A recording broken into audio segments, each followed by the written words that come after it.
በዚያም ወራት ዓለሙ ሁሉ እንዲጻፍ በአውግስጦስ ቄሳር ትእዛዝ ወጣች።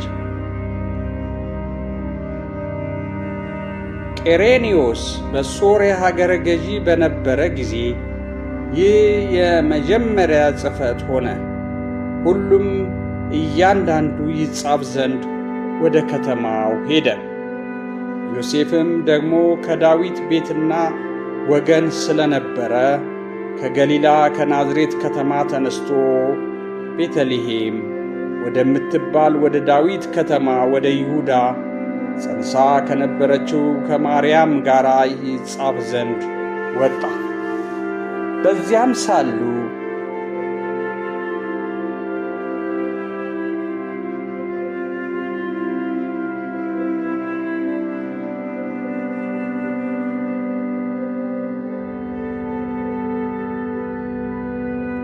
የመውለጃዋ ወራት ደረሰ።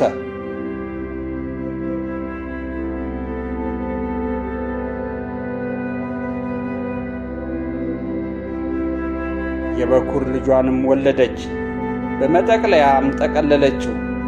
በእንግዳም ማረፊያ ስፍራ ስላልነበራቸው በግርግም አስተኛችው።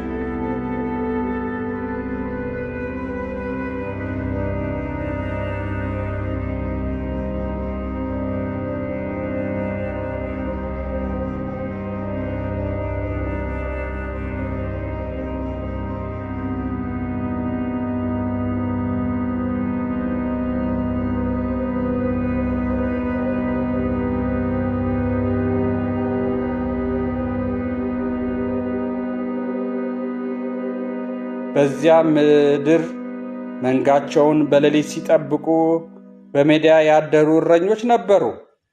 እነሆም የጌታ መልአክ ወደ እነርሱ ቀረበ፣ የጌታ ክብርም በዙሪያቸው አበራ፣ ታላቅም ፍርሃት ፈሩ። መልአኩም እንዲህ አላቸው፣ እነሆ ለሕዝቡ ሁሉ የሚሆን ታላቅ ደስታ የምሥራች እነግራችኋለሁና አትፍሩ። ዛሬ በዳዊት ከተማ መድኃኒት እርሱም ክርስቶስ ጌታ የሆነ ተወልዶላችኋልና። ይህም ምልክት ይሆናችኋል፣ ሕፃን ተጠቅልሎ በግርግም ተኝቶ ታገኙታላችሁ። ድንገትም ብዙ የሰማይ ሰራዊት ከመልአኩ ጋር ነበሩ፣ እግዚአብሔርም እያመሰገኑ ክብር ለእግዚአብሔር በአርያም ይሁን፣ ሰላምም በምድር ለሰው በጎ ፈቃድ አሉ። መላእክትም ከእርሱ ተለይተው ወደ ሰማይ በወጡ ጊዜ እረኞቹ እርስ በርሳቸው እንዲህ እስከ ቤተልሔም ድረስ እንሂድ፣ እግዚአብሔርም የገለጠልን ይህን የሆነውን ነገር አይተን እንይ ተባባሉ። ፈጥነውም ወጡ። ማርያምና ዮሴፍም ሕፃኑንም በግርግም ተኝተው አገኙ። አይተውም ስለዚህ ሕፃን የተነገረላቸውን ነገር ገለጡ። የሰሙትን ሁሉ እረኞቹ በነገሯቸው ነገር አደነቁ። ማርያም ግን ይህን ነገር ሁሉ በልቧ እያሰበች ትጠብቀው ነበር። ተባለላቸው ስለ ሰሙትና ስላዩት ሁሉ እግዚአብሔርን እያመሰገኑ አከበሩ። ተመለሱ።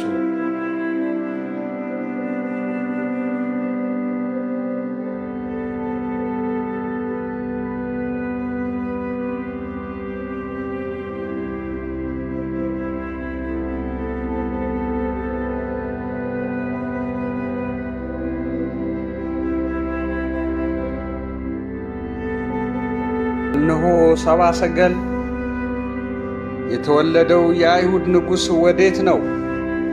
ኮከቡን በምሥራቅ አይተን ልንሰግድለት መጥተናልና እያሉ ከምሥራቅ ወደ ኢየሩሳሌም መጡ።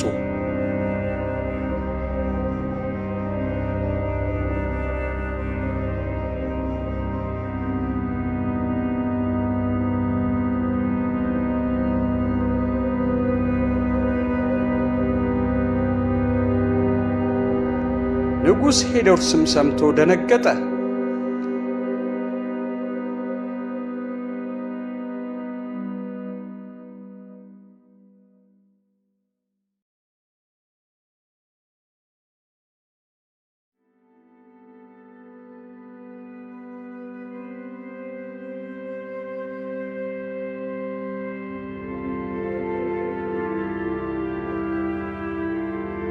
ኢየሩሳሌምም ሁሉ ከእርሱ ጋር የካህናትንም አለቆች የሕዝቡንም ጸሐፊዎች ሁሉ ሰብስቦ ክርስቶስ ወዴት እንዲወለድ ጠየቃቸው። እነርሱም አንቺ ቤተልሔም የይሁዳ ምድር ከይሁዳ ገዦች ከቶ አታንሽም፣ ሕዝቤን እስራኤልን የሚጠብቅ መስፍን ካንቺ ይወጣልና ተብሎ በነቢይ እንዲህ ተጽፏልና በይሁዳ ቤተልሔም ነው አሉት።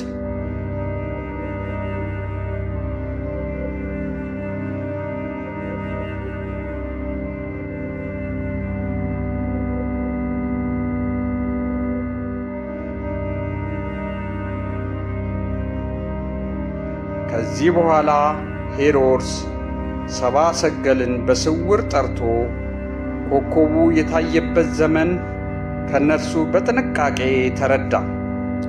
ወደ ቤተልሔምም እነሱን ሰዶ ሂዱ፣ ስለ ሕፃኑ በጥንቃቄ መርምሩ፣ ባገኛችሁትም ጊዜ እኔ ደግሞ መጥቼ እሰግድለታለሁ ንገሩኝ አላቸው።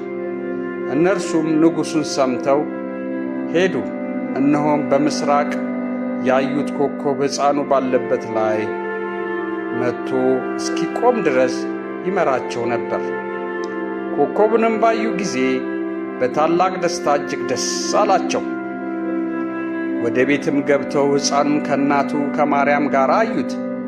ወድቀውም ሰገዱለት። ሳጥኖቻቸውንም ከፍተው እጅ መንሻ ወርቅ፣ ዕጣን፣ ከርቤም አቀረቡለት።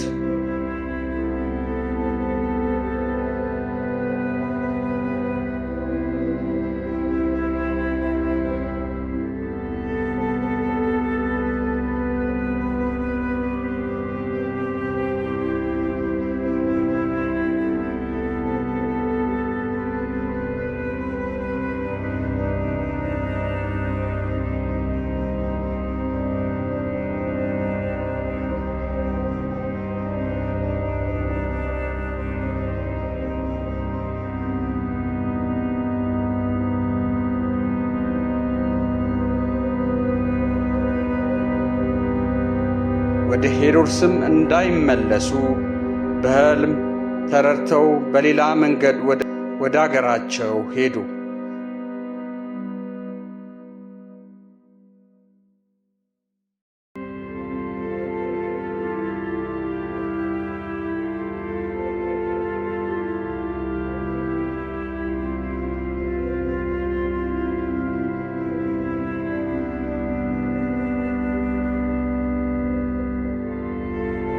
እነርሱም ከሄዱ በኋላ እነሆ የጌታ መልአክ በሕልም ለዮሴፍ ታይቶ ሄሮድስ ሕፃኑን ሊገድለው ይፈልገዋልና ተነሣ፣ ሕፃኑንና እናቱን ይዘህ ወደ ግብፅ ሽሽ፣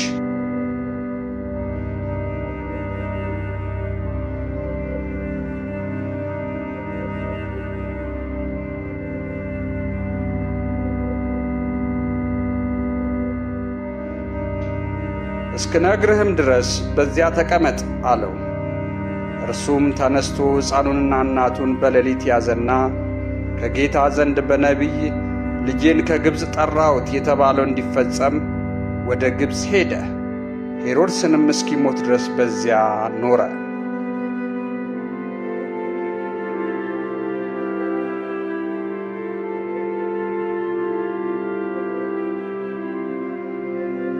ከዚህ በኋላ ሄሮድስ ሰብአ ሰገል እንደ ተሳለቁበት ባየ ጊዜ እጅግ ተቈጣና ልኮ ከሰብአ ሰገል እንደ ተረዳው ዘመን በቤተልሔምና በአውራጃው የነበሩትን 2 ዓመት የሆናቸውን ከዚያም የሚያንሱትን ሕፃናት ሁሉ አስገደለ።